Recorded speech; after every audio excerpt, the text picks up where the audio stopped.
Oh, and welcome back to Borderline FPL, the podcast that constantly crosses the line between FPL advice and Premier League banter. My name is Chris, and today we have a very special guest. Does not need much of an introduction in the FPL community, but we have James from Planet FPL. James, thank you so much for coming on the pod today.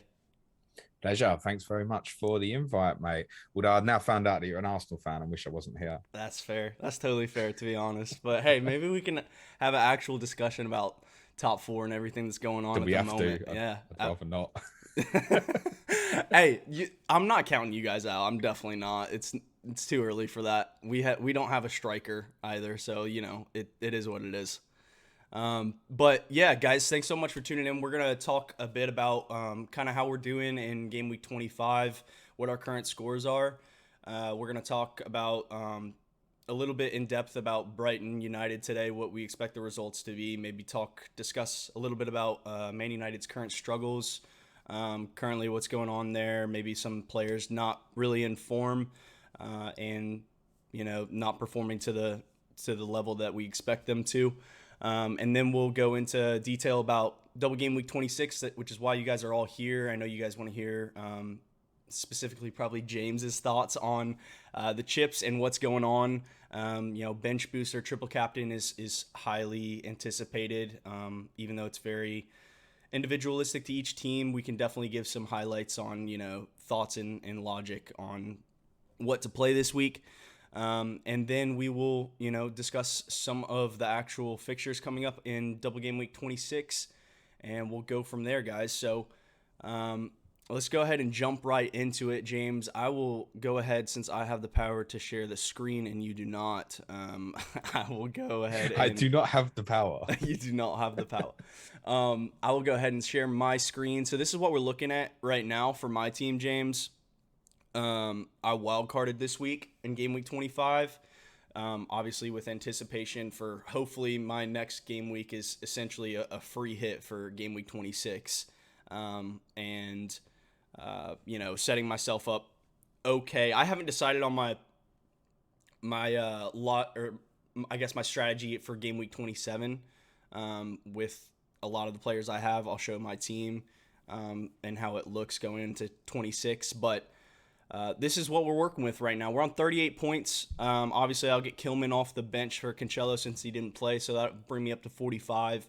And then I've got Sanchez, Mbappe, and Ronaldo captain to play today. So we'll see how it goes, but I don't have a whole lot of faith in Ronaldo at this point.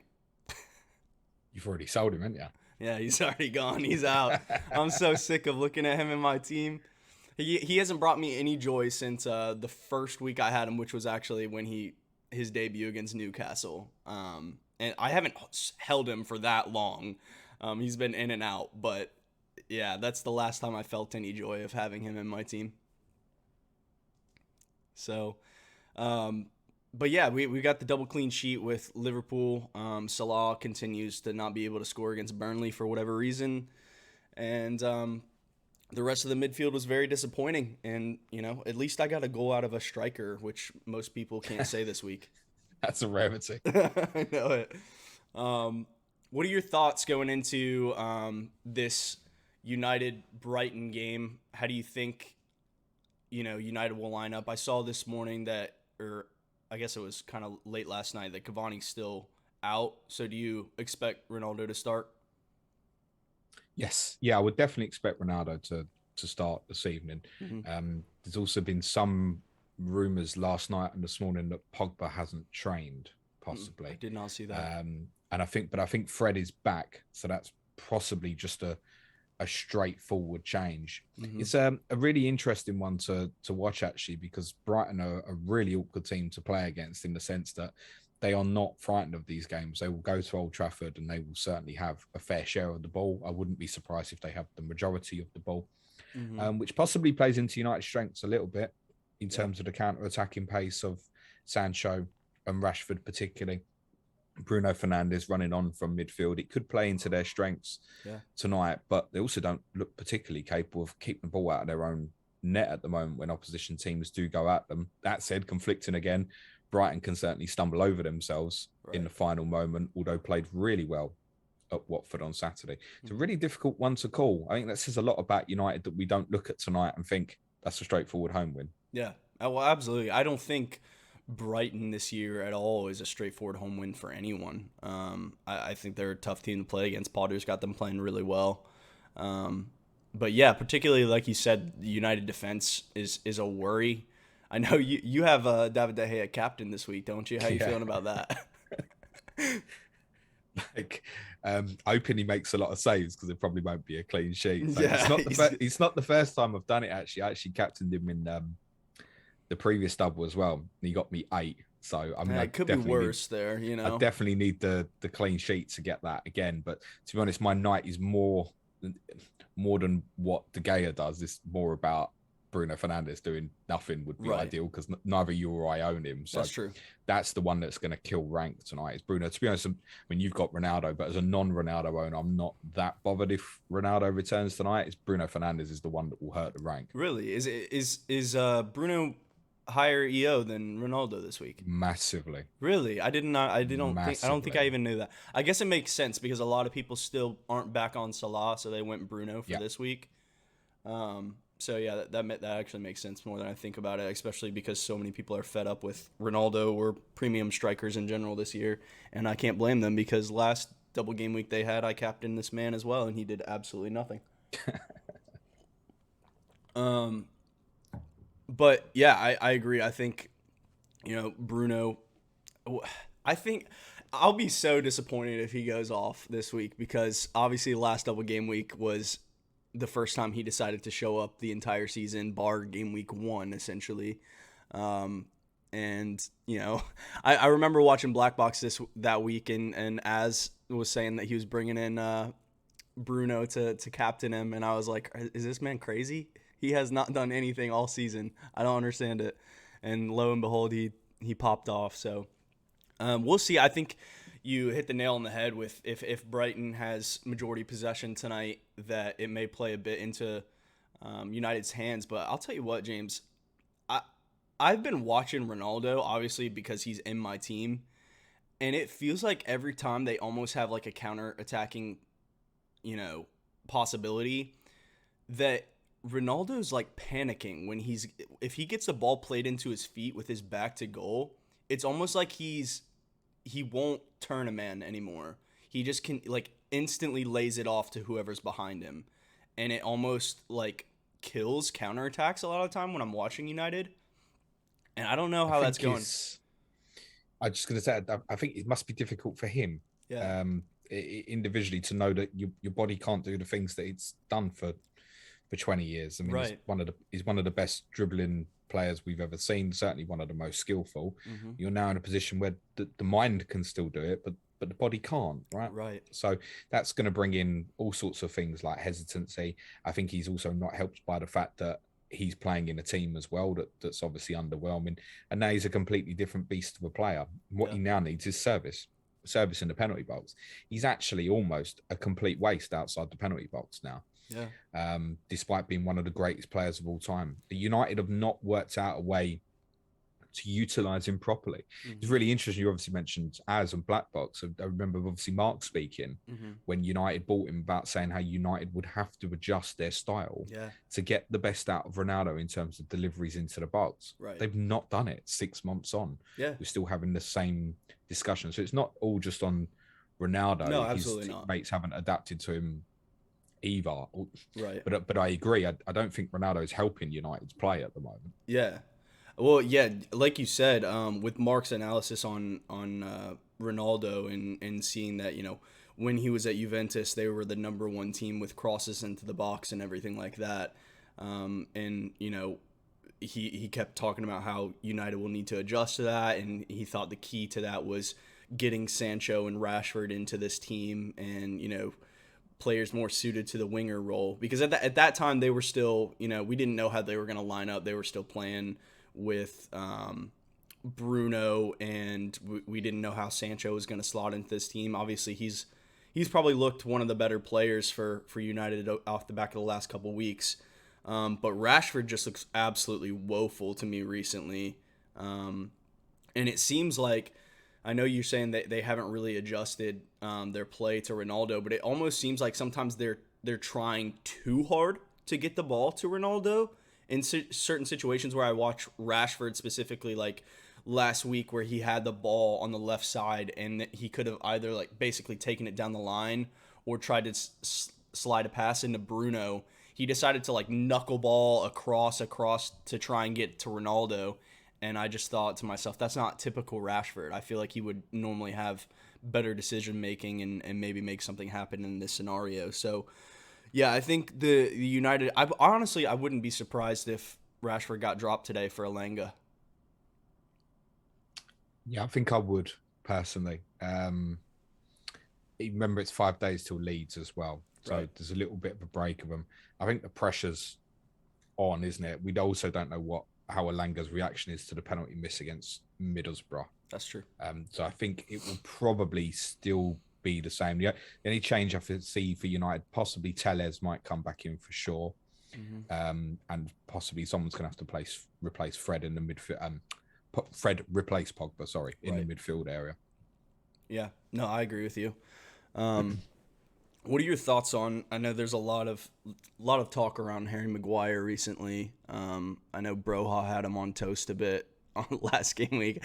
Watching him fumble over himself was a bit comical, but is it really like? Do you think people are putting too much weight on Maguire, or do you think he's truly hindering this defense? And do you think they would be better off playing the likes of Lindelof or someone else in his place? I mean, obviously he's the club captain, so it's not going to happen. But just if we were talking in theory strictly, what's your thoughts on Harry Maguire and how he's affecting this United defense? I don't think they'd be better off without. It might be beneficial for him to have a small period out of the team, as was the case towards the start of last season as well. He had a little spell out of the team. People were questioning him, and actually he recovered quite well. So he even had a couple of bad performances for England. He got sent off against Denmark in a Nations League game prior to the Euros. His confidence looked absolutely shot, but did recover. I don't think it's helpful when Ranić himself is saying things like, "Oh, for England, he plays in a back three, and here he has to play in a back four," almost like verbally exposing him in public. I don't think is particularly helpful. But actually, in his club career, certainly at Leicester, and obviously now at Manchester United, he's primarily played in a back four, so it's not something that's new to him. I think he's not been helped by performances around him. I don't think Varane, for example, has set the world alight since he come in. I think it's easy at the moment to target specifically Harry Maguire when I look at the goals conceded against Burnley and Southampton, and Luke Shaw's positioning is so bad. He allows both Rodriguez and Adams, respectively, to be onside. Yeah. But the easy target right now is Harry Maguire. Right. He's clearly not gone on to be the centre-back that United hoped he would be. I also think it's not helping him that he comes out in front of the press quite a lot, but then he is the captain of Manchester United. Right. He has to, right? Yeah, he can't avoid it. So I think I can see both sides of the story. I think he's not going to go on and be what United fans hoped he would be, but then you do watch him play. I mean, he was outstanding for England in the summer. I absolutely know that there's a player there. Yeah. It's just not happening, and the protection in front is worth saying as well, because United have had this problem all season long, going right back to the start of the season in terms of how they deal with counter-attacks in midfield, which then gets people running at the back four. Look at the goal again against Southampton. The ball goes, Forster plays the ball out wide to Perraud. What's Rashford doing? He's jogging. He's not interested. Yeah. There's no pressure from the midfield, and then Southampton are in at the back four straight away. So it's a collective problem. Yeah, no, I agree. I think that's a good point. With I remember seeing the clip on Twitter. Some United fan clipped it and said, like, what is Rashford doing here? Because he was like you said, essentially walking back while Southampton were on the counter. So it's worth saying, by the way, on that particular with Rashford walking back, that might be under instruction. He might be under instruction to say, look, if Perraud push on, you stay so you can expose the space on on the on a counter. counter attack. Mm-hmm. It's a possibility. So it's really difficult when you kind of individualize and say he's not working there. I think you would want him to get into position quicker, but he might be under instruction and say, no, actually, look disinterested and let him go. So if there's a turnover, you can spring into the space. That's a fair point. I didn't even really take that into consideration. How often do you think he's? I mean, I guess United have been the best over the last couple years on the counter, so that would make sense for an instruction to be given like that from Rangnick. But yeah, that's a good point. That being said, what do you think about how Brighton and Potter's gonna try and set up tonight at Old Trafford? God, even Brighton fans can tell you, you never know what he's going to do. Yeah. For example, Basuma being left out at Watford at the weekend was bizarre, but all the players that played in that area were really. I mean, Basuma was so good at Tottenham in the FA Cup last week. He was arguably man of the match despite being on the losing team. So they'll change it up. He'll definitely come back in the team. They went to a back three at the weekend. That could be a back four again. They may look at that and go, well, Ronaldo gets so isolated sometimes. Do we want three centre backs? You might want complete domination in the midfield area. Guessing the Brighton team's always difficult. Yeah. Other than I can tell you that Sanchez will play in goal.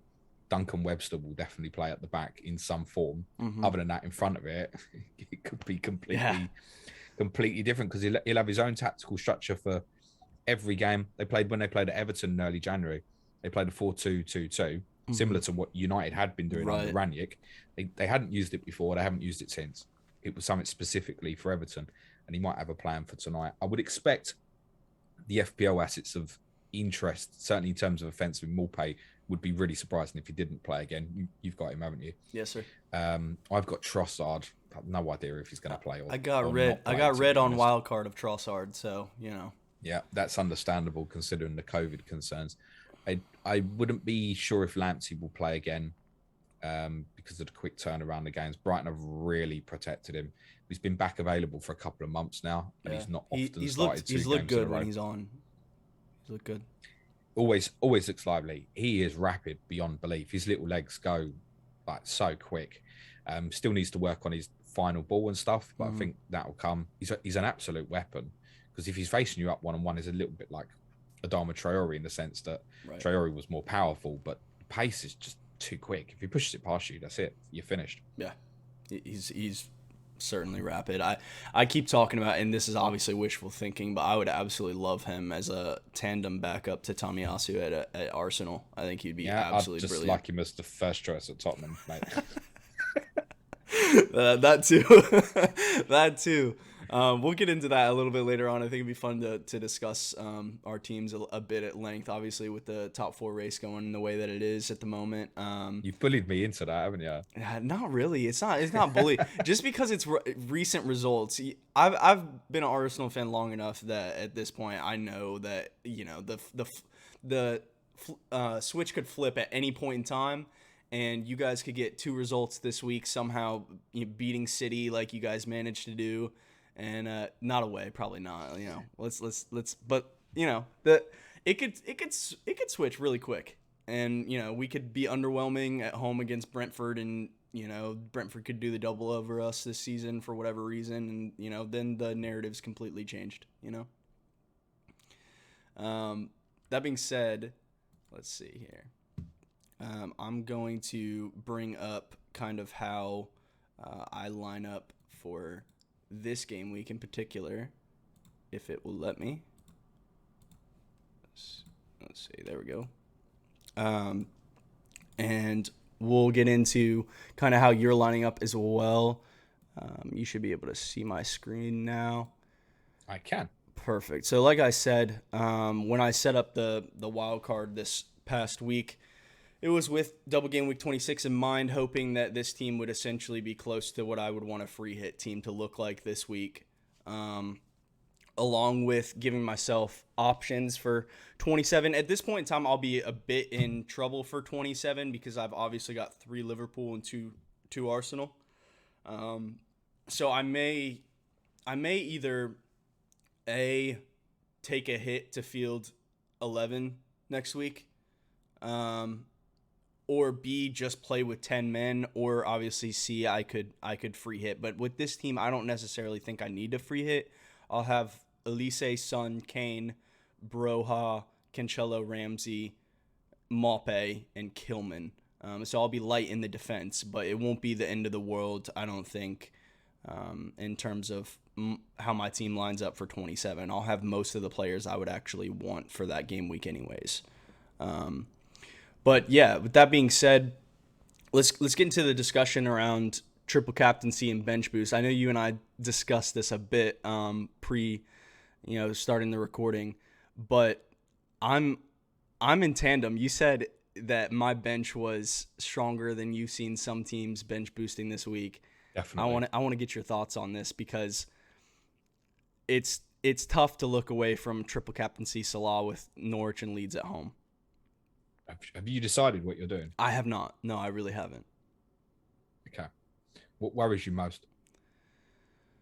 What worries me most is that if I go, so let's put this in perspective. First of all, I'm overall rank 80K at the moment, so I'm not very close. I'm not absolutely panicking, but I'm also my mini league rival this week, who's absolutely popping off. And I'm very much mini league focused because we have this huge mini league that we go through, and I do care about my overall rank, but I'm also very competitive head to head. So he is absolutely lighting the world on fire. He had one transfer this week. James, do you know who he brought in?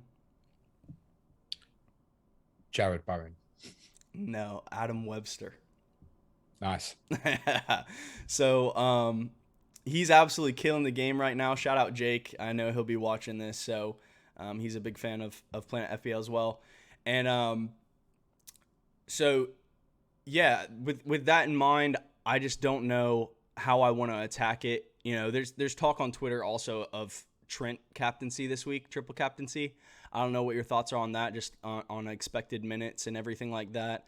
I think I still lean heavily towards Salah just with his ceiling being probably higher. But the Burnley fixture for Brighton at home looks good. Cancelo obviously could keep a clean sheet against Tottenham. I wouldn't even be surprised if Cancelo was like the goal scorer and they won 1-0 to you guys at home. Like I can see that being an actual possibility. And then Ramsey at home to Watford as well looks a good fixture. So obviously the concern is if I do triple captain Salah, does my bench outscore Salah this week? And then I just, wish that I had done the bench boost and saved the triple captaincy for later on, maybe game week 36 or so on. What do you think? How many points do you think Salah scores? I think he scores 20. Okay. Go on, predict a correct score. Brighton Burnley Saturday. 1-0 Brighton. So I'll go on that then. That you think clean sheet for Sanchez, and let's say because it's Burnley, it's just a 6-pointer. Mm-hmm. You're saying blank for Maupay, 2-pointer. Yeah, that's 8. Mm-hmm. City against Tottenham. I don't know. It's tough one to call. But if Cancelo could get a 15-pointer by himself or under the logic you just said, but I think you would expect the clean sheet return. Let's put Cancelo at a 7 or an 8. Okay. I think you're looking at them 15 points, and then to beat Salah, you need a goal from Ramsey. Right. Based on what you think. So the other thing is, I think it's close enough, and this will be the case for most people this week, is it's close enough that you can justify going either way. And I think it depends on strategy and what you want to do going forward. So clearly there's not going to be a better on paper triple captaincy option than this with Mo Salah. Right. There certainly can be on paper better bench boost opportunities than what you've got. Right. Because of the sheer amount of doubles we could have, particularly in game week 36 further ahead. But as plenty of people point out, to flip that on its head, again, it's not just straightforward enough to go, there'll be better bench boost opportunities, because some people feel really restricted by holding on to the bench boost and having to plan for it. In your case, you just used a wild card, right? Right. So in terms of setting up ideally for it, you've just done it. Yeah, I have. I think people like you have just used the wild card, say from 23 to now, for example, my idea with that would have been to set up for this as a bench boost. Yeah. Well, that's obviously that's on my mind as well, is the fact that I won't have a wild card to rearrange in the future, if I need to. But I do think, here's my thoughts. And obviously I'm also of the opinion that bench boost is probably the worst chip. And I just hate using it in general. So getting it out of the way would be enjoyable, especially obviously if it pays off and they outscore Salah this week. But with that being said, I've also heard you say on previous podcasts that ideally for yourself, when you're using the bench boost chips, you want to have at least, 6, ideally 8 fixtures on your bench, with all of your players having double game week. Now, I don't know if that's actually plausible for game week 36. And also my thought process is I don't know if I want to keep this current, team structure. Am I going to want to hold this much value on my bench each week, even if, Cancelo won't be on my bench most weeks. I don't even know if he'll end up on the bench this week alone. You already talked about how you think I should. I'd play him. Yeah. Yeah. With what you've got, I'd start him. I'd never leave him out. It's tough. I hear what you're saying, but I also back Broha to score against Everton. So I don't know. What about Elise? Elise could play Chelsea at home and be a sub at Watford. That's true. There's every possibility of that. Cancelo he's an absolute beast in this game. He is. I can't see a circumstance where he would ever not make the best 11 of a team. Mm-hmm. That's fair. Gosh, you got me thinking about so much now, James. I can't even. Sorry, mate. No, you're good. You're good. It's not easy. This is good. The other beauty with Cancelo this week, unlike the majority of weeks, I mean, give you an example. Let's say City have a double in game week 36, and they're probably highly likely to have a double. Right. Then you've got the reverse problem, right? Or will they play twice? Well, I mean, that's a guessing game, isn't it? This weekend is a rare case where, because City they play Sporting Lisbon tonight, don't play Tottenham until Saturday, right, and then have a free midweek next week. There's zero reason for Cancelo is definitely going to start against Tottenham unless he's injured. There's no doubt about that. Especially off the back of a rest, right? That would be the case for a few other players as well. This will be one of the easiest weekends to predict a Manchester City team. That's fair.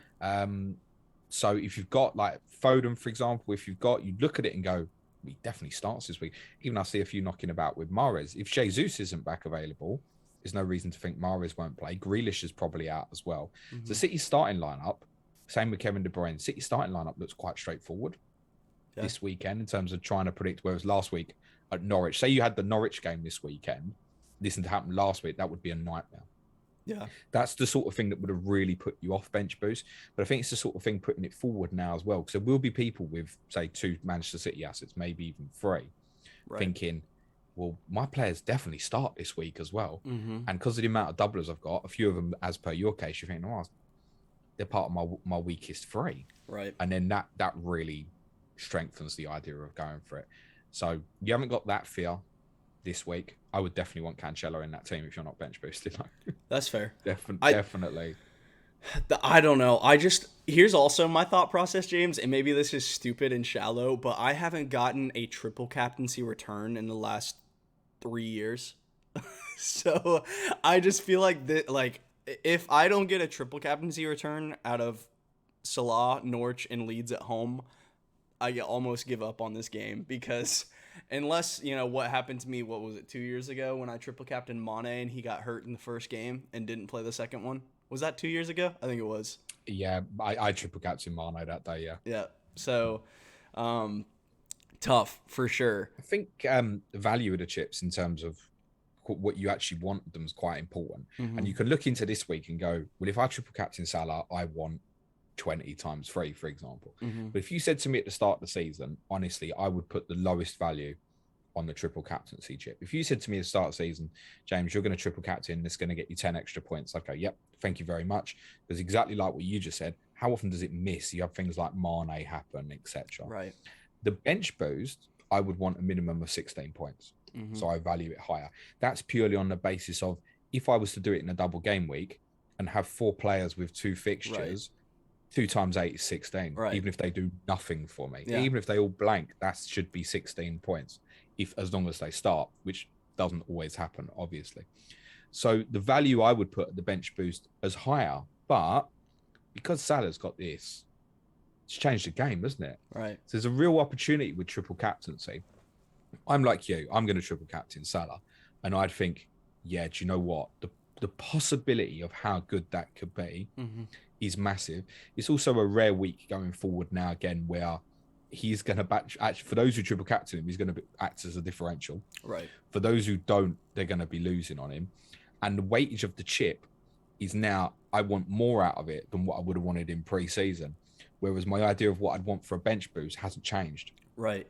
Well, Does that make sense? Yeah, absolutely it does. And I think just from a viewing perspective of this next week, from purely my sanity, James, if I have to watch Liverpool at home to Norwich and Liverpool at home to Leeds and hope that Salah does not pop off, I don't want to put myself through that. I genuinely do not. I would rather my bench score 30 points this week and my triple captaincy on Salah fail with everyone else than to bench boost this week and let's say Potter decides to bench Mape for whatever reason. He literally could at home to Burnley, and then the rest of my players blank, and then Salah scores a brace against Norwich and Leeds. That's absolute worst case scenario, right? Yep. So and the last time I went against Salah in like a big swing was the Havertz gate in game week 8, and that was horrible. That was detrimental. So I don't know if I want to do it. I don't know if I want to put myself what's the best case scenario? The best case scenario is he gets a 1-pointer against Norwich at the weekend because he gets rested, and then blanks against Leeds and he ends up with 3 points. And meanwhile, you've bench boosted. Burnley beat Brighton 1-0. Maupay and Sanchez both get you 6 twice. Cancelo pops off with Tottenham, gets you another 12. And Ramsey gets a return against Watford, and there's your 30. But you need more pieces to fall into place for that bench boost, don't you? Exactly. Yeah. I don't know. It's definitely up in the air. I mean, that's obviously why it's up for so much discussion. Also, and no one's talking about it at the moment, but we have just seen it, for example, with Leandro Trossard, right? That COVID still exists. That's true. And that's, I mean, the worst has gone. Absolutely no doubt about it. But you could walk into the weekend and, Sanchez isn't playing for Brighton. He's got COVID. Right. But that can happen. Whereas if you obviously use the bench boost later in the season, once the weather's here's better and stuff, that's far less likely. Well, far less likely. You would be incredibly unlucky if that happened. But clearly there are still a couple of COVID cases going around. Yeah. I mean, most of it's died down. I don't feel the need to essentially wait until the last 15 minutes of my game week to make my transfers anymore, I guess. No. So, like I was earlier in the season, I was waking up at like 6 a.m. like to record this podcast to see what that was just to make sure that games were actually still going ahead. Yeah, absolutely. But I think you've got a point on everything that you're saying. I just think it's just gonna be me leaning towards triple captaincy. And I think the one thing that is really bringing me towards that is this, on, like you said earlier, on paper, this is the best, triple captaincy week for probably the best player in the Premier League at this current point in time, against the fact that in game week 26, I don't know how much value I'll keep on my bench, for the next, this will be game week 26. So if I wait that long, it'll be 10 weeks. I could even swap out a player or two with a little less value, but there's a very real possibility that I could make happen a bench, like you said. You would expect the minimum amount from a bench boost you want is 16 with 4 players with doubles. There's a possibility I could have a bench with players with more doubles in game week 36 than I do now, right? So I think that's ultimately probably the biggest thing that's bringing me towards the triple captaincy chip this week, is even though my bench does look pretty tasty this week with the Burnley fixture for Brighton, and basically all home fixtures with teams that are doing well at the moment, I still think triple captaincy is what I'm going to lean towards, because with that thought in mind that I could have a better bench later on in the season in game week 36, but I don't think I'll ever have a better triple captaincy option for the rest of the season. I think if you had that exact squad in game week 36, you have 12 doublers now. You think? Yeah. And what's your thought on which teams will have a double that week? That's almost impossible to say, bar the kind of the European competitors. But there are certain teams that we can look at in terms of game week 36 and say they're almost certain to double. Chelsea's one because of the sheer volume of fixtures. Liverpool is another. I think Arsenal is another. Because one of the things, and we discussed this off camera previously, the games that Arsenal have got to rearrange, Chelsea, Liverpool, Tottenham, are all kind of high profile games, right?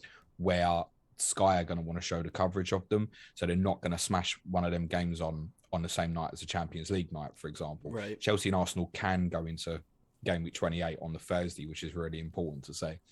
Tottenham, similarly, games against Arsenal and West Ham probably to rearrange. Right. So highly likely to have a double in 36. Manchester City, same thing. Fixtures. If they got to the FA Cup final, you suddenly got fixtures with Wolves and West Ham to rearrange. And just by virtue of them challenging for the league title, nearly every one of their games is going to be on the telly anyway. Right. And if they're in the Champions League, they can't play on Champions League nights. Leicester, almost certain. They'll be of no interest right now, but further down the line, particularly if they keep going in the Europa Conference League, they're certainly going to play in 36. There are loads of teams who you could overlook and say, they've not had any involvement with Europe, because some of the opposition they've got to play and the knock-on effect of that, they're almost certain to double in 36. Everton, it's no interest now, but it might be coming into the run-in with the likes of Calvert-Lewin or Richarlison. Yeah. They're almost certain to double in 36. There are loads, right? Absolutely loads. I think we could end up with as many as 16 teams doubling in 36. Right. That said, I think it could be as low as sort of 10, which wouldn't be that dissimilar to obviously what the week I we're have heading right into. now. Right. Yeah. And I think that's absolutely where my thought process is at the moment, is the possibility that I could even reach 36 and have more doublers than I do even at this current moment right now. So I think it's a really good debate. Here, I want to ask you an individual question to my team specifically, and maybe I could just tune into the deadline stream with your benching dilemmas later on in the week. But would you is it crazy to play Sanchez over Foster this week? If I genuinely don't think that Watford will keep a clean sheet away at Villa or at home to Crystal Palace, should I just play Sanchez? It's not crazy at all. I actually discussed this exact dilemma on our podcast yesterday. Really? Yeah. I haven't tuned in yet, so that's all right. I'll get to listen to it later. I forgive you. I would definitely play the keeper with a double. Okay. Definitely, personally, just because of the raw possibility of what it could be. Foster saved a penalty at Arsenal earlier in the season, right? An 11-pointer. Yeah, don't remind me. He's gone now, though. It's that. So I think you're liable to always lean into the upside. If you go the other way and Burnley win 1-0 at Brighton, and you leave Foster on the bench and he saves a penalty, you're sick, aren't you? Yeah. If it goes the other way, let's say we're kind of putting Sanchez at a ceiling of maybe 6-7 points because it's Burnley. You wouldn't expect Sanchez to have a massive right. Exactly. You wouldn't expect him to have a massive haul. Foster, let's say they lose 2-1 twice. We expect him from that 4-5 points. It's close enough. Anyway. 5 at best, probably. Yeah. You might as well play him. Yeah. I think. That's true. And that was my thought process as well. I just wanted to kind of check it with you and see if that's kind of what you were thinking as well. Obviously, I don't know. It's still iffy though, just because I truly don't believe that they'll keep a clean sheet either way. I agree with you. I think if you go Sanchez, the best case scenario is you're going to beat Foster by a couple of points. Right. If you the worst case scenario is you're going to lose out massive. Yeah. That's the reality on that, I think. Yeah. I think it's the hope of a penalty save that almost puts it there. That almost does the double for me over Sanchez, because I always would pick a goalkeeper with a double over a goalkeeper with a single, irrespective of fixtures. Honestly, if Foster had Liverpool away and City away, I'd still play Foster and goal. See, I don't think I would at that point. No, because you know he's going to pick up save points in that. Yeah, but he could also lose 4-0 in both those games. Well, they lost 8-0 there, the other Exactly. Watford, You're not didn't helping they? your logic Man here. City. But I would, yeah, it's the possibility. That's fair. I think that's what you're always going to get sucked into, is the possibility of what it can be. That's fair. Okay, well, let me stop sharing my screen, and I know you can't share yours at the moment, and that's totally fine, but I'm going to kind of... Actually, I would love for you to talk through how you line up ahead of Game Week 26 and what your thoughts are for your specific team. So I'm currently lined up with Foster in goal, obviously, mate. Yep. Back three of Trent Alexander-Arnold, Kieran Tierney, and João Cancelo. It's no thoughts of benching him on my end, mate. Yep. Mo Salah, Diogo Jota, Jared Bowen. Jacob Ramsey is in at the moment, but I do intend to make a transfer that would mean he would be benched. I have Dennis King, yay, and Harry Kane up front. Yep. My bench is De Gea, Trossard, Dalot, Diop. Okay. My intention, with the money in the bank, which I've got 2.5 million still knocking about, is to go from Dalot to James Tarkowski. Okay. And then you would play him 4-3-3 instead of Jacob Ramsey. Okay. Correct. And triple captaincy on Mo Salah. Okay. So that would put you at a total of 10 doublers, which is what I'm currently on as well. 9. Bowen as well. Bowen and Cancelo. Oh, I didn't even see Bowen. Yeah, so 9. You sold him, didn't you? Yeah, I don't want to talk about it. That was my biggest, James. My biggest dilemma on Wildcard was the fact that I was getting rid of both Bowen and Jota, and in my mind, I was like, "Am I insane? Am I absolutely insane for getting rid of both these players right now?" And we may find out that I am, but I'm gonna pretend like I made a good decision for now, at least for my sanity. Because, like I said earlier on, my thought process behind getting rid of Bowen is that I believe that Saka will outscore him over the next 3 to 4 game weeks. And that is my hope. I actually think Saka could have... We're going to really be relying on him specifically this week. I mean, Emile Smith-Rowe will come back into the lineup with the Martinelli red card, which, by the way, I would love to talk to you about. I want to hear your thoughts on that. I'm sure you've covered it on the main pod probably. Oh, yeah. I've pissed off a lot of Arsenal fans. I'll probably piss you off as well. No, I genuinely want to hear it because I've never seen that. And obviously I'm much younger than... I'm younger than you are. I'm only 24. Thanks, mate. No, don't take it that way.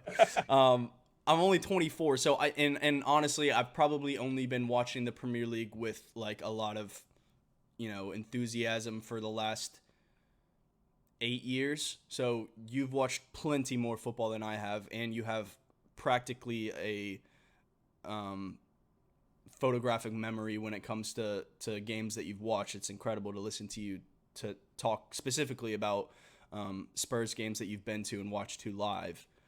Because I could probably ask you about an FA Cup match that you went to back in 1998, and you would be able to tell me the score and who scored in that match. But the point being that where was I going with this? I can't even remember where I was going with this. I'll save you, mate. We went out in a replay to Barnsley in the 4th round. There you go. There you go. That's crazy. That is absolutely crazy. Do you remember who scored that? Do you know who scored in the replay? The person who scored in the first game at White Hart Lane is not allowed to be named for obvious reasons. Okay. He might have played for your team as well. Yeah. That's fair. The thought process that I was going behind is I wanted to get your thought process on the Martinelli red card. So obviously what happened, for those who didn't see it for whatever reason, is Martinelli basically, tried to stop the throw-in from happening, got in the way of it, and then not 5 seconds later kind of tugged. I can't even remember who it was. It was Chiquinho. Yeah. It tugged at Chiquinho and pulled him down. So it was they stopped play, and then they gave him 2 consecutive yellow cards in a row. And I had never seen that happen before, where you can get 2 yellows in the same basically run of play without first getting cautioned for the first one. So I want to hear your thoughts on it. Law 12 states that it's the correct decision. and basically that's the end of it. Okay.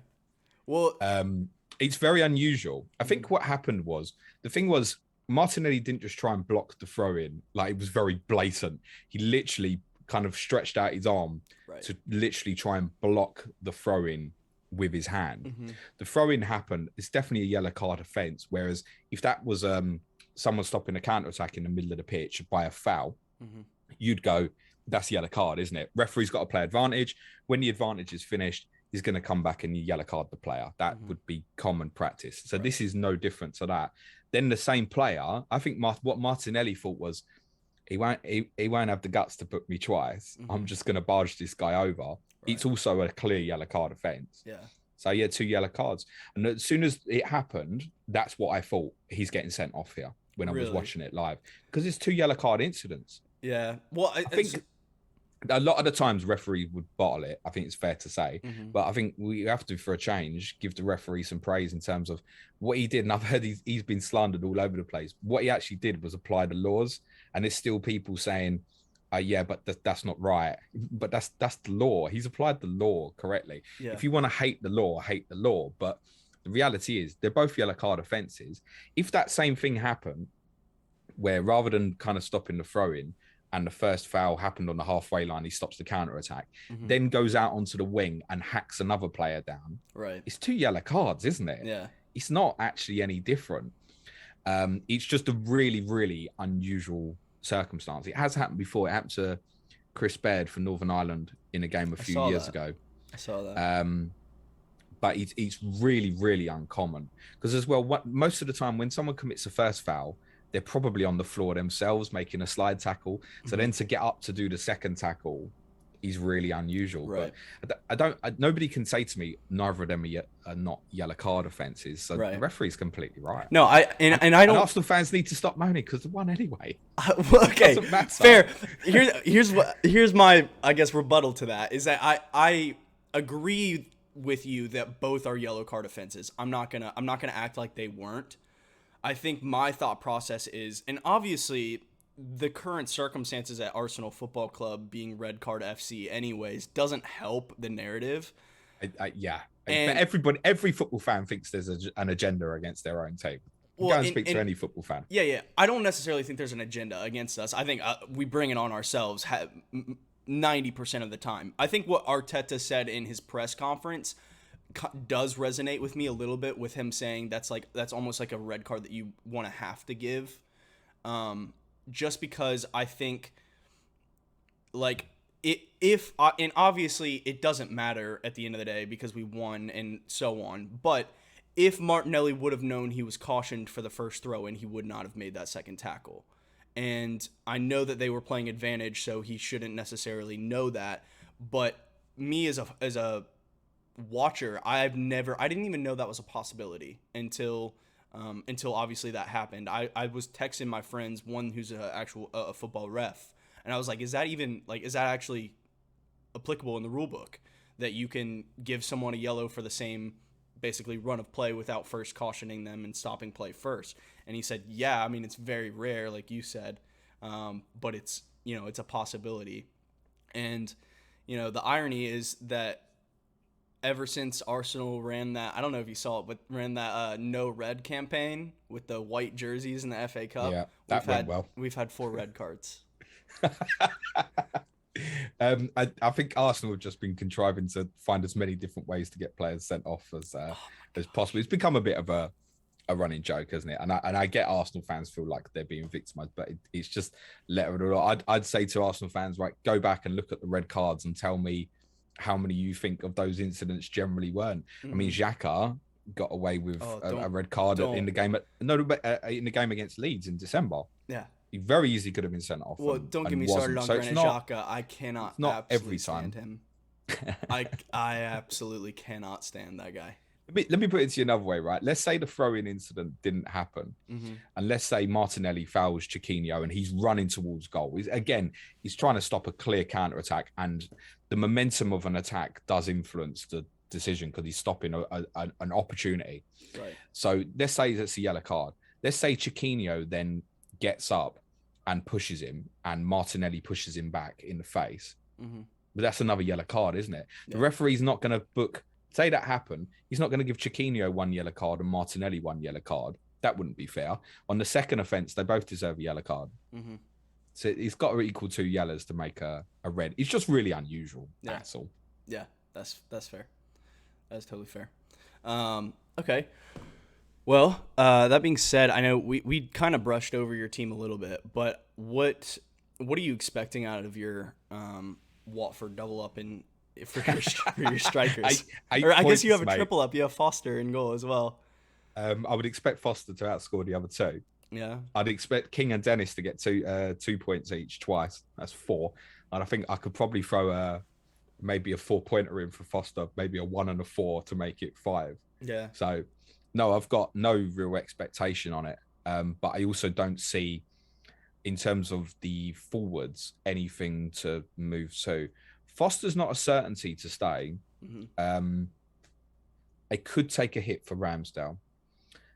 But I think for that, I would need confirmation that Arsenal were going to play Chelsea in 28. And I would also want to change my opinion that Arsenal were likely to play Liverpool in 29 as well, which can happen, but I don't think it would. But the possibility of double, double would be big. That said, I could just move De Gea to Ramsdale in 28, if that's the case. So, especially if you're not going to bench boost this week. And the thing is with Foster, you can say, right, it's shit, it's like, but actually, he's the best backup keeper in the game at the moment. Absolutely. 4.1 playing every week. Right. You know, do you want to play a little bit extra for David Raya? No, not really. And actually, Watford in the 3 games under Hodgson so far have shown signs that they may be about to improve defensively, if not necessarily keep many clean sheets. So I don't really want to move that on because Foster on the bench allows me. If I go Ramsdale, I've lost $1 million from my team, haven't I? Right, absolutely. So sometimes you got to think about the bigger picture, haven't you? For sure. I've got no expectation on them, mate. They're going. One of them's definitely going to Breuer in 27. Okay. That's a certainty. Yeah. And it might be that both go. Yeah. Well, 27. I think it'd be typical FPL for Dennis to pop off this week, to be honest, because myself personally, I mean, I don't know. I can't remember who you captained that week. Might have been Dennis. Did you okay. Yeah. So I mean, I think so many people getting burnt on that and then wanting to get rid, and maybe some like myself already have. It would not shock me in the slightest to see Dennis return to his earlier form in the season and get a couple goals. It would shock me, mate. I've got no expectation on it, but I don't see anything to move to. I mean, even if you look at the last 2 weeks, the obvious move last week would have been Maupay. Great. Right. That would work. But then you're in a position now where you're possibly benching him this week. In 24, the move would have been Edouard. He didn't even start. Right. So sometimes it works, sometimes it doesn't. And these transfers would have been for -4s as well. So I've just not seen the value in moving them on when everything at its value is rubbish at the moment. So stay at the moment. They could ironically have a double in 29 as well, possibly. But I wouldn't keep both if that was the case. One of them's going to Breuer in 27. And I think with the fixtures, Watford going to United and Southampton having to Norwich at home, if that has to be for a hit, it's justifiable then as far as I'm concerned. Yeah, absolutely. What's the news on Weghorst and his injury? Is it bad? Is he likely to play at all in this upcoming double game week? Or you can almost guarantee that on Friday, Sean Dyche will say that he's touch and go. Touch and go. Same every week. Although I think he did update to Charlie Taylor of maybe last week rather than touch and go. He's not going to tell you. It's reality. You're not going to know. So he's definitely in no buy zone for this week, I think, unless he confirms that he is available. Have you, Weghorst? No, I don't. No. So my thought earlier on was that I might, if I wanted to, if Weghorst looked good this last game week in 25, I could take the -4 to swap Maupay to Weghorst, and then obviously they have the double in 27 as well, so it would set me up nicely. But surely you're bench boosting then if you do that. Yeah, probably. I probably would. That might tip me over, because then that would be a bench of Broha. Who would it be? Broha, Cancelo, Ramsey and Sanchez. So yeah, that would be a bit more tempting with Broha on the bench, but I I'm probably not going to do that, obviously, because we won't have the information, and I'm happy to make that my one, I guess. Well, I think you're done. You know that. You've bought Harry Kane this week, haven't you, for yes, Ronaldo? yes, I think you're done. yeah, I'm done. I'm done I this think week for sure. I think put your feet up, and the decision now is which chip you're using. Yeah, Unless obviously something changes. You know, Salah goes off injured against Inter Milan, everyone's changing their plan, for example, right? Other than that, relax and look at the plan of what's to come in future games. How are you set for 27? What are you doing for 28 when Chelsea have a brilliant swing of fixtures and it may be a double game week for them as well? right. So start looking at beyond, because you can get overwhelmed and stuck looking at, oh my God, it's a double game week, and forgetting what comes next. So yeah, I've still got them shite Watford players. Okay, great, but I've got a plan in terms of what I'm doing next to move it on. Do you have your current chip strategy laid out, like what week you're going to use it already? Yeah, but it's flexible because it's very dependent on them FA Cup results between game week 27 and 28, because that's going to have a real influence. After 27, we can really hypothesize and physically kind of, I've been doing this for our patrons anyway, but physically predict what game weeks 33 and 36 might look like with a little bit more detail. Right. But I'm laid out in my mind is to run through 27, 10 players, not bothered. I'd rather sell one of the Watford players than get the 11th player, to be totally honest. And then a couple of Chelsea for a hit in 28, because I think they'll double. I think the Arsenal fixture will go in there. Okay. And I'm moving ideally towards a 5-4-1 or 5-3-2. So I'd be looking at having a team, and I've got Cancelo, Trent, and Tierney. If Reece James is fit, I'm looking at having Reece James and Rudiger with that in game week 28, and just having that powerful back five run for me for a little bit. It's a great swing of fixtures for Chelsea in 28. Yeah. Plan at the moment is to triple captain, obviously, Mo now. Bench boost in 36. Wild card, I'm very flexible about using it. That's very much dependent on the FA Cup results. So that could be as early as game week 31. It could be as late as game week 35. Free hit in game week 30 and game week 33 is the plan. You have both free hits left. Yeah. Goodness, you're gonna have absolutely. What's your overall rank right now? I'm about 4,000 behind you, mate. Okay. Well, you've got a lot to play for sure. You've got literally every single one of your chips left. So don't worry, I'll piss it up the wall, mate. No, you won't. I know, I normally do. You can get obsessed though. No, I'm one of my weaknesses, and I'm aware of it, is I'm quite strategic in terms of my FPL play, in terms of thinking ahead. But it does the reverse happens to me, where I say to other people, don't be blinded by just now. Right. I get blinded sometimes by looking too far in the future, in advance, and forgetting what's now. So, for example, you and I both know if Bruno goes off tonight, we're in trouble, right? Absolutely. If he doesn't, fine, we were right. But it's also overlooking the problem. Right. Where the easy thing to do would have been going, no, let me deal with the problem. Get Bruno and I'll get Mo Salah next week, would have been dealing with the problem, but decide to go against it. Invariably, that's been painful when I've done that in the past. So there's no guarantee having all them chips going to work for you. No guarantee at all. Because that with the bench boost, you can get obsessed and go, I need to have a strong bench, You use it, you can go, sod this, right? I'm going to have Adam Eder as my third forward. I'm going to get Anthony Gordon in so I can play Jacob Ramsey every week, go with a powerful back five, and then bang. And just by doing that, you're going to be doing different things to those who have obviously got a plan differently.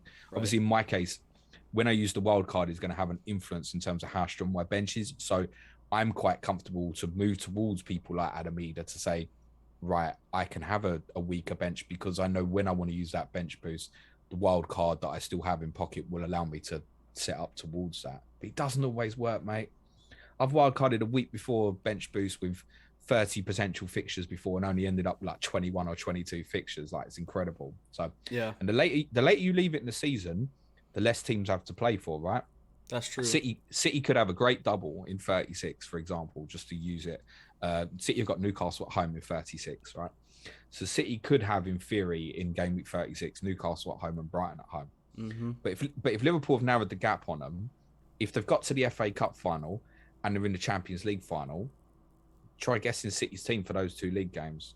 Yeah. Or even let's say the title's wrapped up even, and they're in the FA Cup final and in the Champions League final. Then what? So it can work against you, but because you'd have to go free City. If you were doubling before that, and that's the double, you're going to want free City players. Right. But you may only get 3 fixtures out of them despite the double. So At best, honestly, there's three there's fixtures. there's pros and cons to every way of looking at a scenario. That's why I really dislike obviously people pushing the agenda. I'll say what I'm doing, but like in your case, I think bench boost for you this week is more of a consideration than for myself, partly because you've used that wild card as well. Right. And I know many have used the wild card to set up specifically to use this bench boost now as well. So there's loads of different ways to play the game.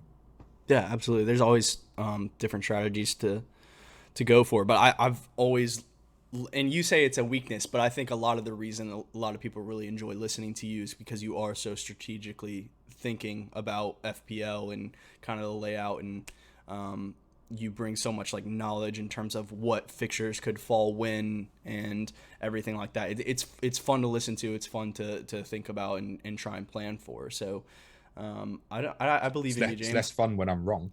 I don't think you'll bottle it. I think you'll get some. I think you'll get some high rank rises out of these chips. I hope so. Yeah. So let's talk a little bit about just the one thing that you got me thinking about is at the end of the season there'll be less to play for, and I think in terms of the top 4 and in terms of the bottom 3, I think there will still be absolutely everything to play for at the end of the season. What do you think about? Let's dive into kind of just a little bit the top 4 race, and then also the relegation battle at the current moment. And if you had to, I know it's still early, but if you had to give me your bottom 3 at the end of the season based off how teams are playing right now, who do you think is getting relegated? Norwich, Watford, and Burnley. I think most people are going to have the same answer at the moment. I think Everton, with Calvert-Lewin back, have got enough firepower with Richarlison that they will win enough games. I think Leeds are very capable of beating. They're very capable of losing to anybody and beating anybody, but that means, as per usual, they'll have some erratic results. I think they'll be okay. I think Brentford have a really important period coming up. Newcastle, Norwich, Burnley, Leicester after game week 26. And as long as they perform kind of on par in those fixtures, sort of 5 or 6 points will be okay. I think that will be enough for them to feel comfortable, because their running's not great, in fairness.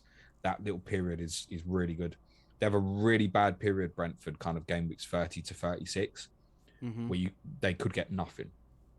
And obviously, if they don't kind of pull away, there would be a danger to them. But I think they'll do okay in those upcoming fixtures. Norwich, unfortunately, I still think are the poorest side in the league, but have improved under Dean Smith, and have definitely improved for having Adam Eder in the team, who they missed really badly against Man City at the weekend, actually. Yeah. Watford have now gone the reverse. They've gone from can't stop goals going in to can't score goals, which is even worse, as Dennis and King earlier. Right. At least they were scoring goals before. And I think for Burnley, it's the same problem. I don't see them winning enough games, but Burnley are the sort of side who, say these games coming up, Brighton, Tottenham, Palace, Leicester over the next 2 game weeks, like they could conceivably win 3 of them, and then it's a very different conversation we're having. But if it goes badly for them, then it's Chelsea, then it's looking rough, because then they're really putting the pressure on where they've got to win sort of 1 in 2. It's worth saying they've got the best running as well, Burnley, as well as these additional fixtures now. So I think they're the most likely to get out of it. But I think Newcastle now, 3 wins in a row, you'd fancy them to get out of it now. What a boost. As well. So I still think it'll be that bottom 3. Yeah, so James thinks Norwich, Watford, and Burnley, which is the current bottom 3, to go down if he had to pick right now, which means you think Newcastle will continue their, come up a bit. What a boost Trippier has been to them. It's tough to see him go out with injury, obviously, in the last game. I don't think we have news for how long, but I think it was a fracture, if I remember correctly. That's right. So it's fractured foot. So that'll probably be out for a good bit, if not the rest of the season. Or what do you think? It's really difficult to say with a fracture, because fracture can be quite minimal. Right. With strapping and stuff, it might be that he's back in sort of 2-3 weeks. If it's obviously a really bad fracture, then yeah, you're looking at possibly 6 to 8 weeks or so. So Mm-hmm. when people say fracture, I mean, Could be that anything. could be like a small chipping or something, right? It's really difficult to say. It'll certainly be a miss. He's brought the delivery from set pieces is fantastic. And I think he's brought them real experience and a winning mentality as well, which is really helpful for them. They too, past the next couple, have got tough fixtures to come, but I think they'll do enough from here. Saint Maximin's absolutely on fire at the moment. He's playing so well. Yeah. Do you think I would love so my co-host Ben, St. Max is his favorite player to watch that's obviously not an Arsenal player in the Prem. And I always think about like what team he would fit into in the per se top 6, and what team would benefit the most from having him. Because he's such a fun player to watch. And when I think Tottenham is the answer, mate. Thanks. Yeah. I mean, it depends what system you guys are running though, right? Like, would you want him in this current system? If you're running a 5 in the back formation, where's he going to play, and who's he taking out of the lineup? Lucas? He's playing instead of Lucas at the moment, if that was to be the system, wouldn't it? But I think Saint Maximin has the potential to play right at the top. Like, he could be a weapon for even a Man City if they wanted to play very differently, for example.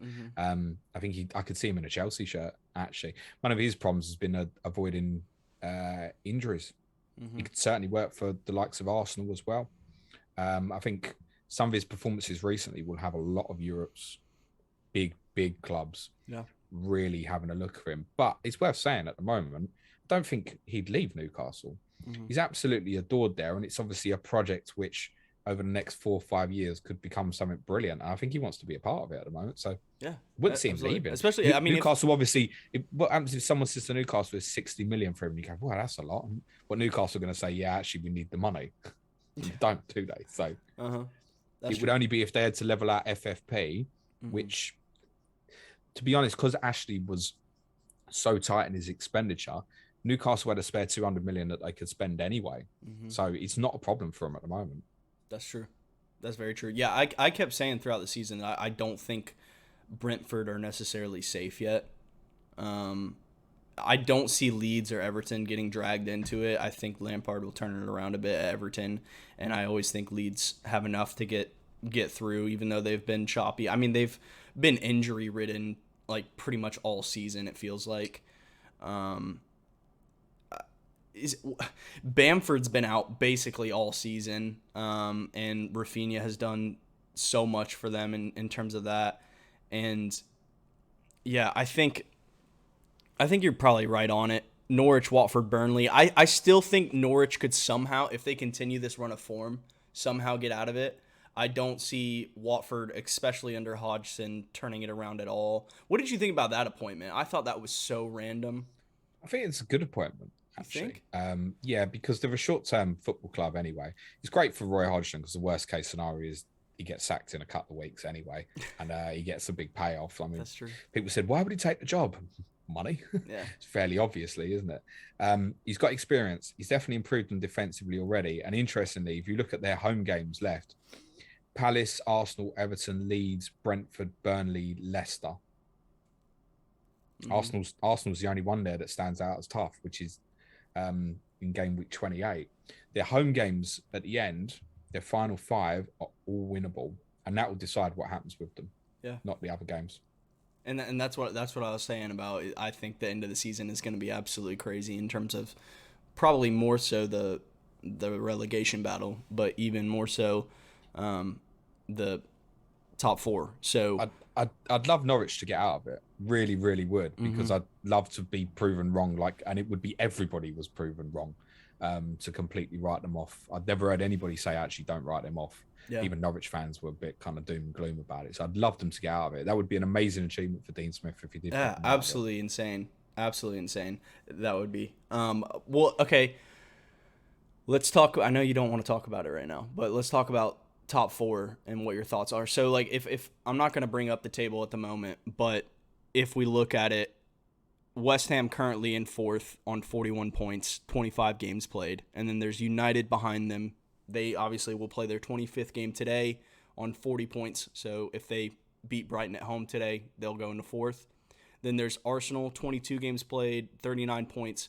Wolves 23 games played, 37 points, and then Spurs 36 points, 22 games played. So still a lot to play for. I think it's fair to say that top three is probably solidified.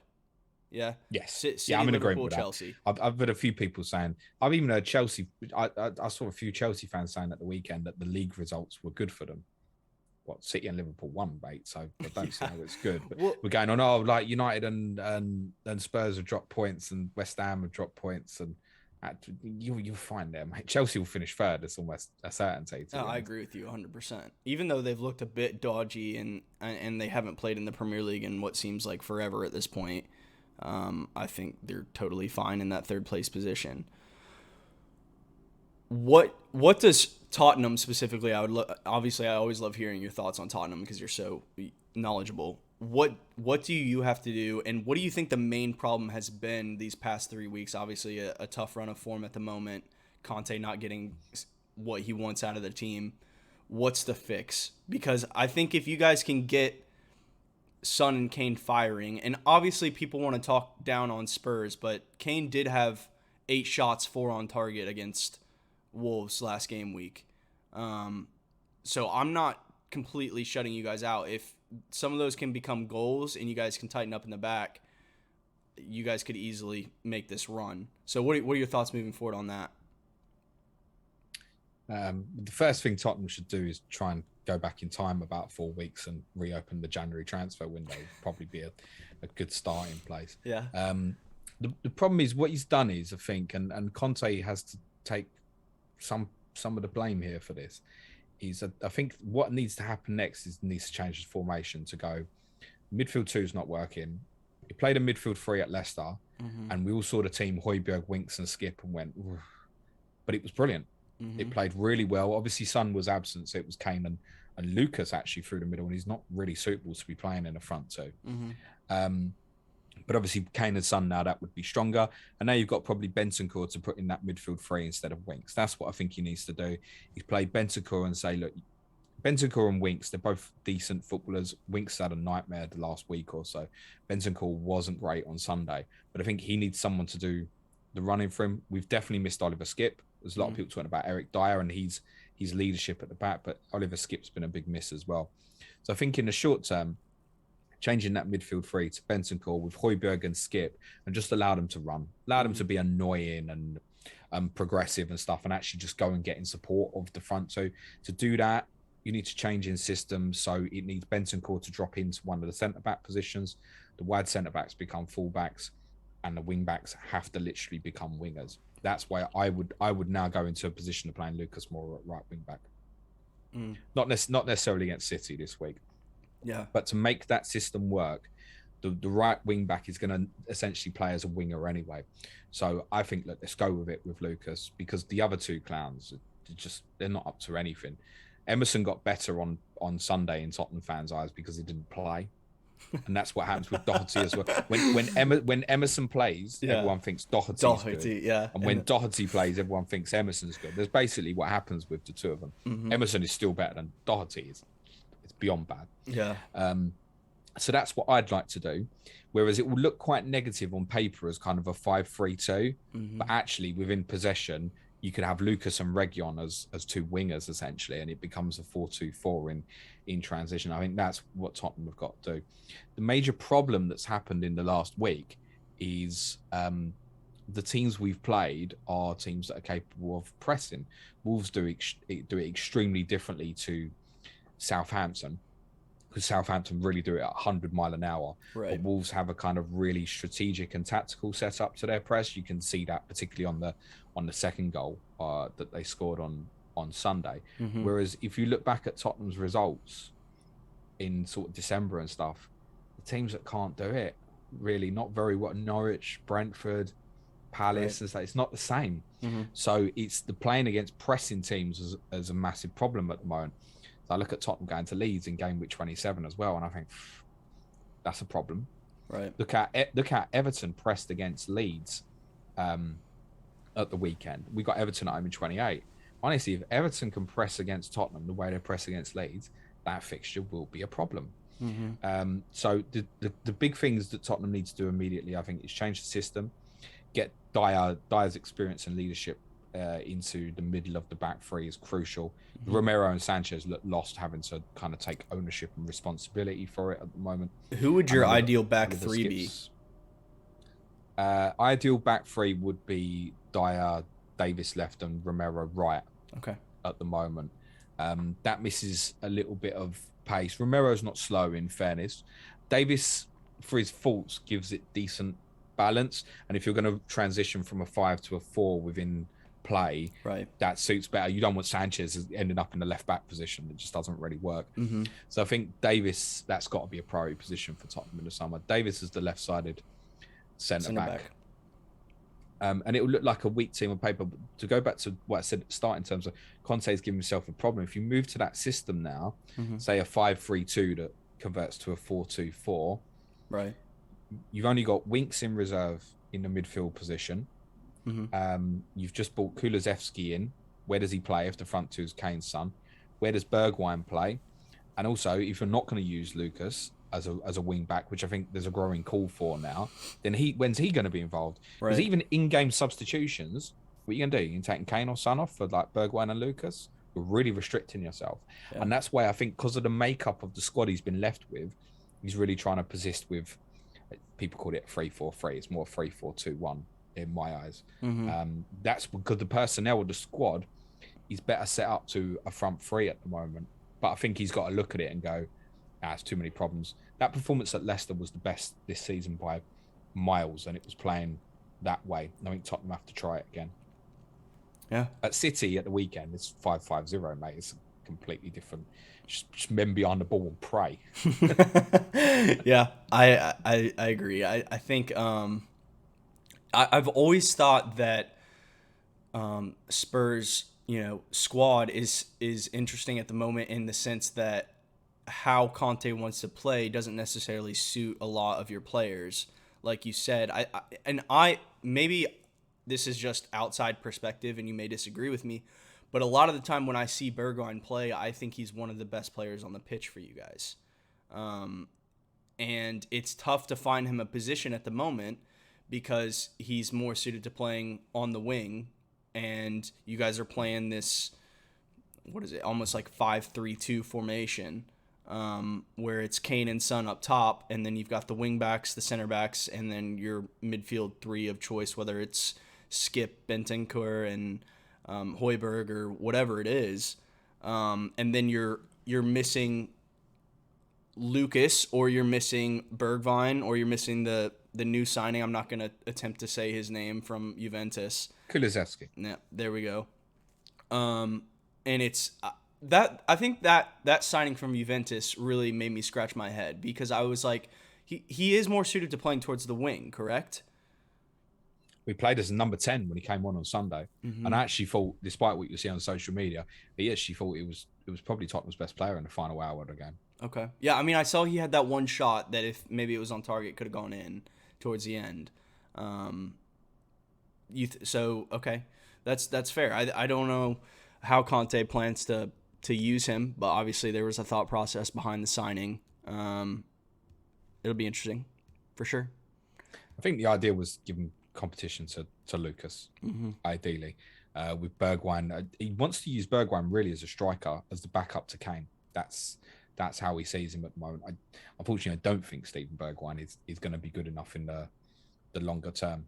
It'd be interesting to see what happens next. I'm not confident about what happens next. I think just reality is Tottenham have been found out playing against a couple of good teams who want to come and press. Right. And if teams do that in future game weeks, it's going to continue to be a problem.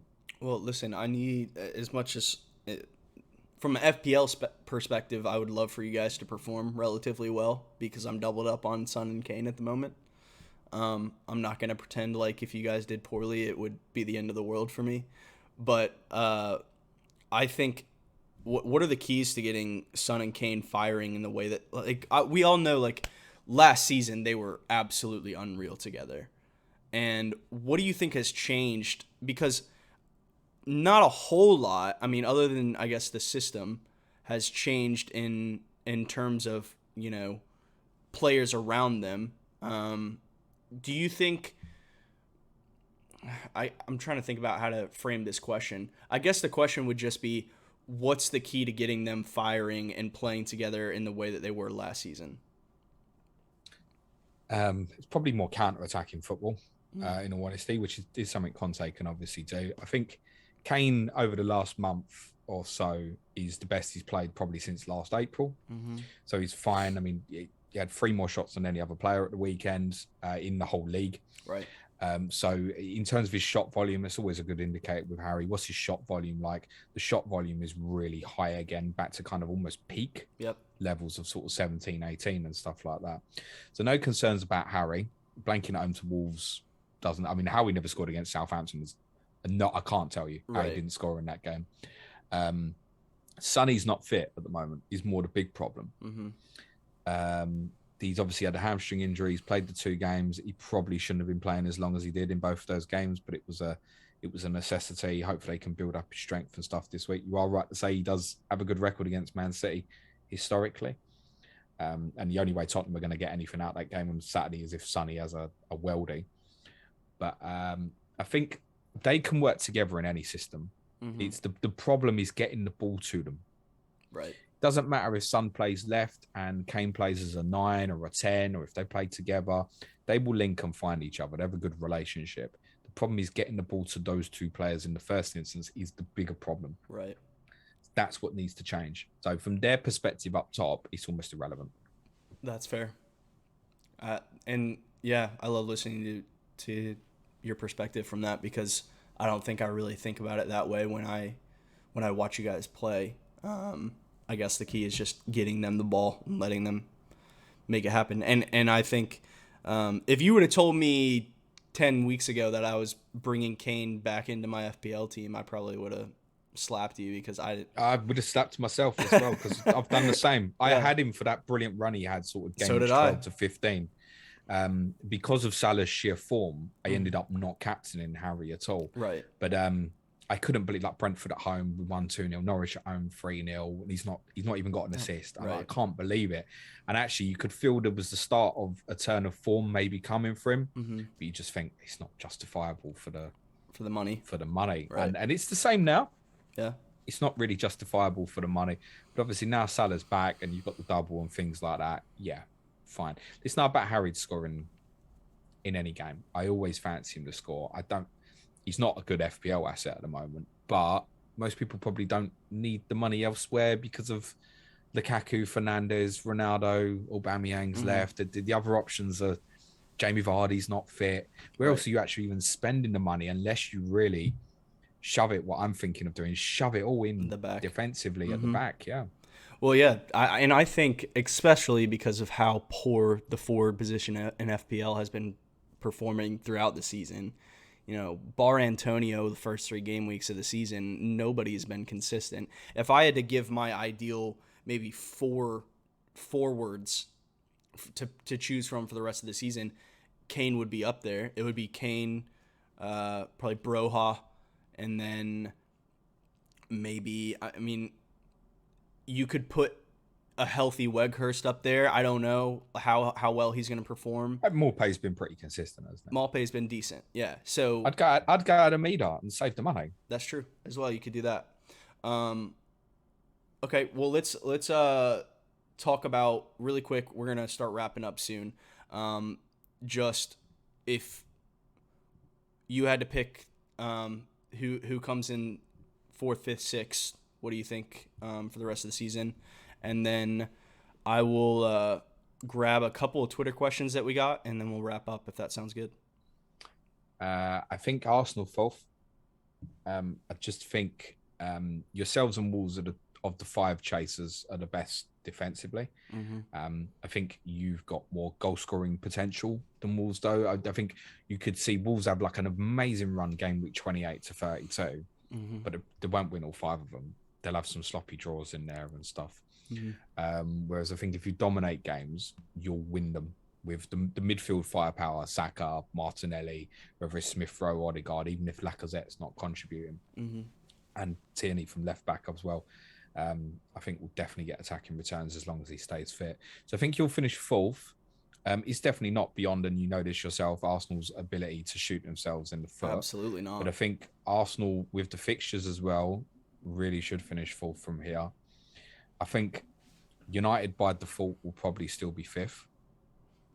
And then, to be honest, the rest could finish in any order. I think West Ham could finish as low as eighth, just purely on the basis of if they go deep in the Europa League and the top four begins to look adrift for them, then if you win the Europa League, you get in the Champions League, right? They might just end up throwing all their eggs into that, for example.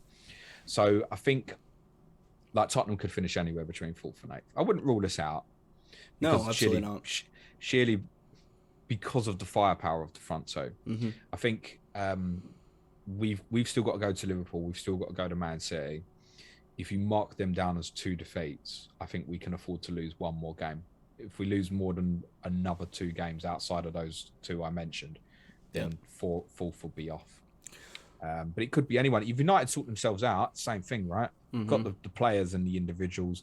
Wolves is the one we need to start thinking about. I said prior to the first game between Wolves and Arsenal last week, the next kind of 4 or 5 fixtures are going to define if Wolves are in the race or not. Right. They lost to yourselves and you thought, but then obviously they've won at Tottenham at the weekend and nobody else has done. It's put them right back in it. Now with the double, they have the opportunity to, if they beat Leicester and then go to the Emirates and win, and they're capable of, if they score first, they're tough nuts to break down, honestly.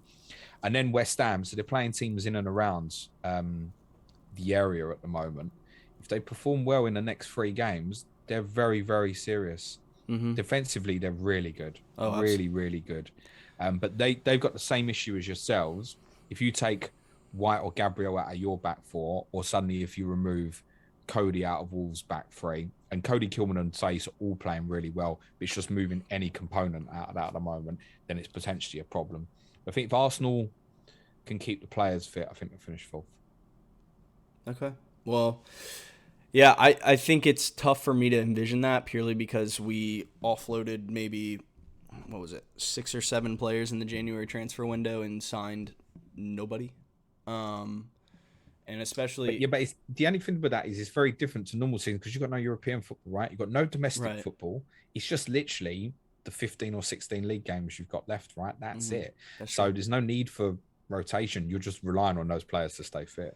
Yeah, well, relying on players to stay fit and relying on not every player to get a red card every other game, right? So probably helpful, yeah. Yeah, that combined with, I keep seeing these rumors that Martinelli's training is a number 9, and I think that's wishful thinking currently at the moment. As much as Lacazette is not necessarily contributing to the goal scoring, I still think his leadership in pressing in the front line is important to the way that we play right now. And the only problem that I see in our current team that I don't love is the fact that Emile Smith-Rowe is our highest goal scorer on the season, and he can't seem to find a place in the starting 11. And I know that it makes sense. The only way I see him getting into the starting 11 is if, obviously, Martinelli goes to number 9 and then Emile plays off the left. Because I don't think you can replace Odegaard. I think he's important to the way that we play forward. I don't think you can straight swap him for Emile Smith-Rowe. Obviously, Saka's nailed down on the right. And then, I guess the debate is just, do you want to keep Lacazette in the front or not? Personally, I wish we would have signed someone in January, but I think it's very clear that Arteta has a strict profile to who he wants to be a replacement, and if they don't fit that profile, they're not going to go for them. Like I saw, I think yesterday, and I don't know how much truth is to this, but there was a swap deal for possibly a Cardi and Aubameyang, and Arteta declined it because he just doesn't fit the profile for what he wants. And I know we have a lot of actually interest in Armando Broja, which would be an interesting signing. I don't think Chelsea would sell personally.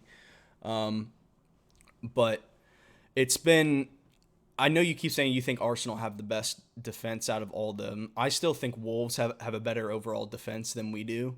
I think we have a tendency to be shaky. I think, our center back pairing, if one of them gets hurt, absolute shambles. If either one I agree with that. of White or Gabriel get hurt before the end of the season, we will not finish top 4. And I can say that with a lot of confidence because of how important they are to the way we play. We have absolutely no back. Like, Holding can do a job if he comes in, but the levels to Holding or Gabriel or Holding or White is immense. Whereas I think if Wolves lose one of their center backs, no matter who it is, Kilman's playing really, really well this season. I know Bradley Parker just absolutely raves about him consistently.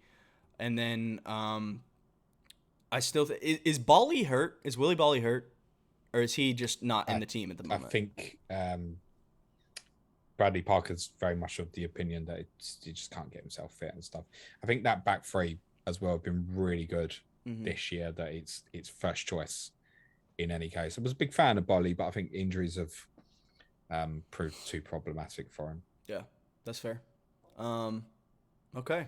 Well, with that, we can just take a couple of Twitter questions, James, and we will wrap up. I really appreciate you coming on the podcast today. I've been listening to Planet FPL for the last 3-4 years since I found you guys. Probably my go-to podcast. And guys, if you don't already follow James on Twitter at Planet FPL Pod, go ahead and shoot him a follow, and obviously tune in to Spotify or whatever your podcast of choice is.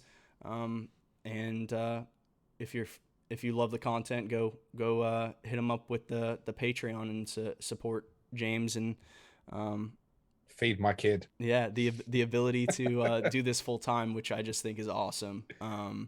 So let's see. We had a couple questions, James. I think one of the best ones probably being, which 3 Liverpool and Man City players do you suggest to keep as they ramp up and, the Premier League and Champions League push? We have to keep Champions League in mind with both of those teams at this point. If you had to pick, I think Liverpool's quite obvious. I think there's a pool of 4 players you can pull from. Yeah, exactly that. And then City is so dependent on who's played recently. But if you had to give your ideal 3 players for Man City for the rest of the season to have in your FPL team, who would they be, you think? Cancelo, definitely. Standard. I think for myself, Laporte, brilliant value. I agree.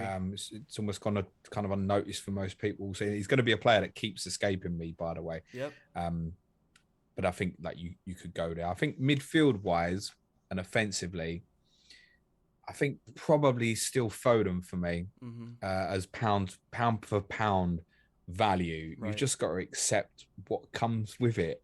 And I think we also have to consider that he's probably part of City's best 11 now, and that best 11 is going to play a lot in the Champions League, isn't it? So right. I'm likely to just avoid completely offensively, and that's I think that's worked quite a bit for me this year. I mean, I've had Bernardo Silva. I kind of jumped in on the form a little bit like with Gundogan last year and went, well, let's see. The problem is he ended up obviously staying there for 6-7 weeks or so doing nothing. But it's kind of part in case with that with the City guys. They're all great, right? So this week's De Bruyne will be, or last week's Sterling will be, this week's De Bruyne will be, next week's Mahrez. And that's how it feels. And they share the load between them so much, unlike, say, with Liverpool. Right. Where like Liverpool's midfielders don't really, I know Fabinho's doing well lately, but the majority of the time, it's just the front three and Trent and Robbo with the assists that kind of gel into the goals. City have had, 16, 17 different players score this season? Yeah. Whereas Liverpool, it only feels like it's been 4 or 5. Yeah. So picking the right City asset is a nightmare. And I've decided I'd rather have players like Bowen, who I know can play every week. He can score in any single game. And Jota, I just think Jota's better value for me, even with now being a risk similar to City players than Foden. I'd rather have Jota than Foden. I agree with you. I agree with you 100%. I think the Liverpool one is tough for me purely because Jota, now that he probably is a bit more of a rotation risk with Firmino back, and then obviously they have the new boy Diaz to play a little bit too. I don't know what that would look like. I don't think Diaz is capable of playing at number 9. So I doubt he's I guess, replacement for Jota in a sense. He's more of probably a backup to Mane. But that being said, I think the Liverpool is, it's either Trent, Jota, and Salah, or Trent, Robbo, and Salah is pretty straightforward for the rest of the season. It's just Jota or Robertson, isn't it? Basically. Right. Depends on your preference. Like I always try and play Pep Roulette with City. Like, I started off the season with Mahrez, and I don't know if you remember, but at the beginning of the season, Mahrez essentially did not start 3 or 4 games in a row, and I just kept holding on, hoping. I was like, surely at this point you'll play the next one. Yeah, that's what you do. Yeah, and he just continuously didn't. So I just got rid, but I had a double up of Diaz and Cancelo for a very long time. And I agree that Laporte's the better pick now if I were to choose between Diaz and Laporte, purely because he probably has more goal threat and he's cheaper. And he seems to also be getting more starts than Diaz in the league this year. Well, it's just similar minutes for the two of them. Yeah, really, very similar. Because I know specifically I missed out on maybe 2 or 3 clean sheets that Laporte has gotten because Pep decided to bench Diaz that day. And yeah, I think Foden's best pound for pound. I love Sterling. I would probably lean, and maybe there's some recency bias towards that, but I think the fact that I have Sonny in my team, if I wanted to come off, he's similar value to Sterling. If I wanted, Sterling's the one, isn't he, out of all of them who has the capability to have what just happened, right? The hat trick kind of haul at the weekend, right? He's always the one that's got the biggest capability of that. Mm-hmm. He's also the one that, because of his price, has got the biggest capability of being the biggest waste of space in your team, because it's taking up too much from a value perspective. Mm-hmm. So he's got, that's part of his price, right? The explosiveness is in him, but not a consideration for me. Champions League restarting now as well. Right. No. Right. City for me is Cancelo and plus Laporte, if you can. I'm not interested in the attacking players, even though I think they might get 6 or 7 on Saturday. Okay. And then we'll end with this question, James. What do you think the biggest teams to prioritize transfers in for the next few game weeks are? So game week 26, 27, maybe 28. And then how many players should a non-free hit team in 27 target to be, at least good enough? I know we already talked on that one a bit. You and I are both kind of thinking that, 10 for 27 is okay. And 9's absolutely fine. Okay.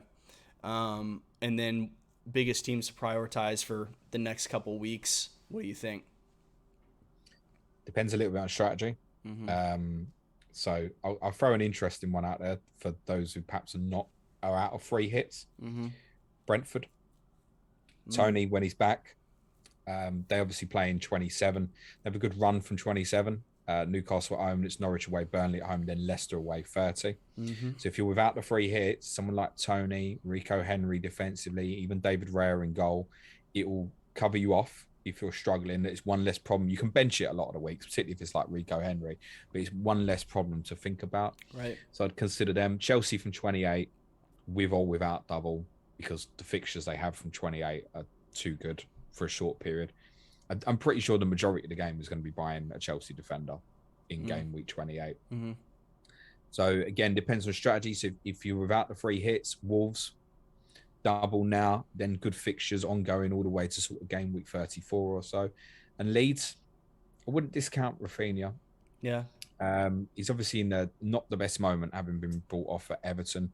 We expect him to come back in the team. It's obviously difficult double fixtures, but then again, for themselves, they have good fixtures afterwards for a little while as well. So I think it's really dependent on your strategy, isn't it? Because for me, probably free hitting in 30, I don't have as much interest in someone like Rafinha, for example. Right. So it's not necessarily a straightforward question to answer, but I think Chelsea 28 is the big one that everyone might as well go and circle now. Yeah.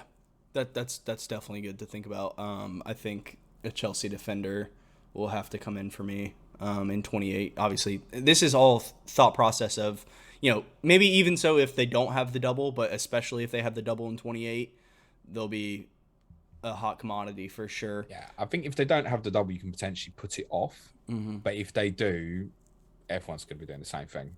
Right. And Reece is Reece James confirmed back fit like completely? No, I don't think so yet.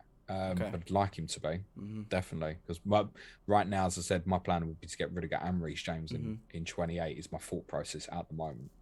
If Reece is not fit for 28, would you just be going? Would you go for Alonso in Rudiger? I think I'd go as Azpilicueta. Okay. Actually, if James is not back, Azpilicueta is going to play a lot, isn't he? Yeah. And he does have this weird knack of getting goals. Yeah. He really does. And there was that game earlier in the season. He got 2 assists in one game. Yeah. I remember. So I think if there was a real issue with Reece James, I'd consider Azpilicueta actually. Thiago Silva, possibly. Mm-hmm. With him, the concern is always the minutes once the Champions League is up and running and stuff. He's still magnificent, by the way. Yeah. Thiago Silva, absolute brilliant player still. Yeah, I agree.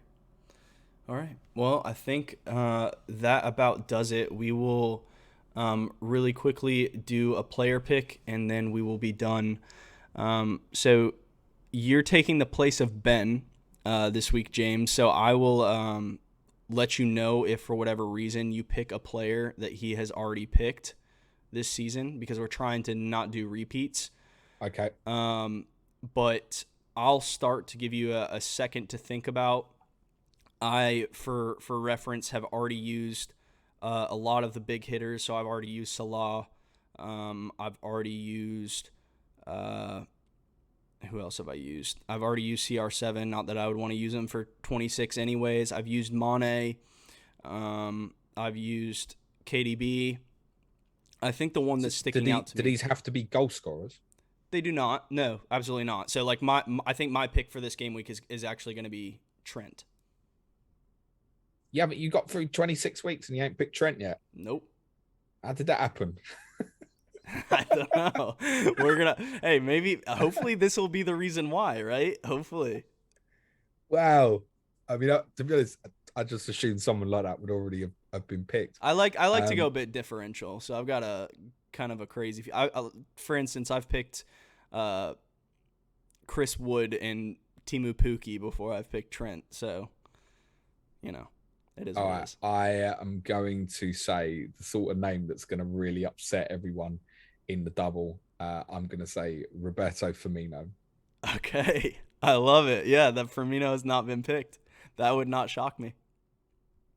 That would not shock me. Written in the stars, isn't it? No one's got him. 25-pointer Firmino. Yep. Everybody has Jota and Salah. People are triple captaining Salah, and Firmino comes in with his second hat trick of the season, right? Love it. Nice. All right. Well, that wraps it up. James, I appreciate you coming on so much. Pleasure. Thank you. And, this was completely James's, this is just out of generosity for him. I think I tweeted back my Spotify Wrapped and just said, to the podcast that inspired me to start my own. And he said, hey, have me on in 2022. So I really appreciate that. Stand-up guy, even though he is a Spurs fan. He knows what he's talking about for FPL and the Premier League in general. Always a pleasure. So, guys, thanks so much for tuning in. That'll be it. We'll see you next time.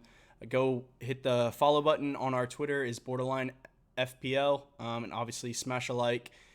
Hit the subscribe button on YouTube. But for now, that's it. See you guys.